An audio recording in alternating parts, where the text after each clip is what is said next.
So first is mag-login pa sa system.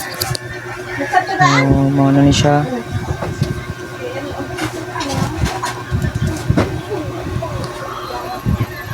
First morning makita na to sa dashboard.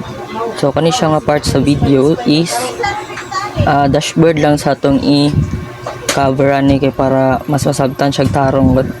So first mo mong makita sa dashboard ang navigation bar sa taas and kaning dashboard. So first is kaning total items na nakabutang na 917. So dili pasabot ana nga 917 mora na ang product nga nasa system. Ang pasabot ana is for example paracetamol 1 item na siya, or paracetamol tas salbutamol, so 2 items na siya. So either paracetamol 1,000 pieces sana siya ba. So, next is kaning low stock items. Na yung dingog be. Low stock items. So mo ni siya ang low stock items. Diri makita ang nanabay mga product nga low stock and out of stock, tapos total value. So kani siya ang total value maong 2.8 yung calculation is na-add na nitong mga 65% na pricing nila ma'am. And also kaning today sales na card, kani siya diri mo reflect tong mga daily sales sa ilang laylay na branch if ever magamit na sila sa system.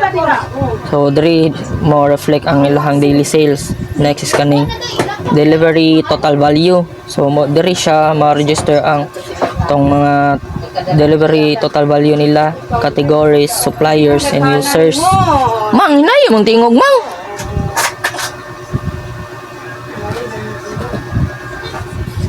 Next is kaning stock by category.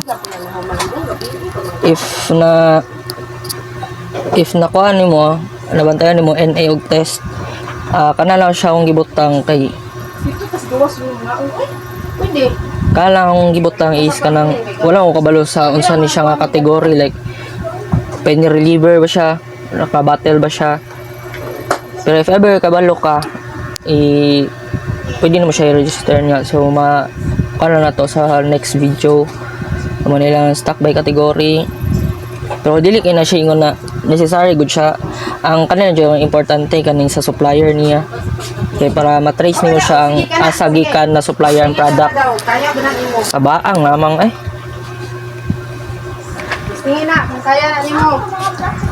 So mo na to. Next is value by supplier. Makita nimo ang pilay value sa product each supplier. So mao ni sila, dili lang siya makita tanan pero ma-export ra ni mo siya niya. Pakita na to sa next video. Next is kaning stock movement trend. So mao ni makita nimo ang mga product nga imong ma-input sa system. So same lang ni sila kaning recent stock movements. Makita nimo siya in or out gapon. And recently added items, so sabotable na kay siya. So mga previous na na-add ni mga system and kaning recent transactions dari ni sa POS na part. Pag gamiton nila ang POS is dari mo reflect ang ilahang like pila ka book product ang na out sa system. Next is kaning low stock alert. So pag mo low stock alert ni siya, automatic siya nga mo display dari and na pud dari sa kaning notification bell. So makita nimo diha nga low stock na siya.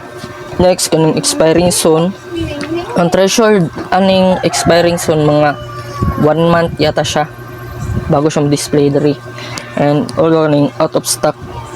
Pag na out of stock item, automatic pud siya mo display diri. So mo lang to ang cover aning dashboard. So next is mo proceed ta sa next video. So atong i-next kay kaning sa POS.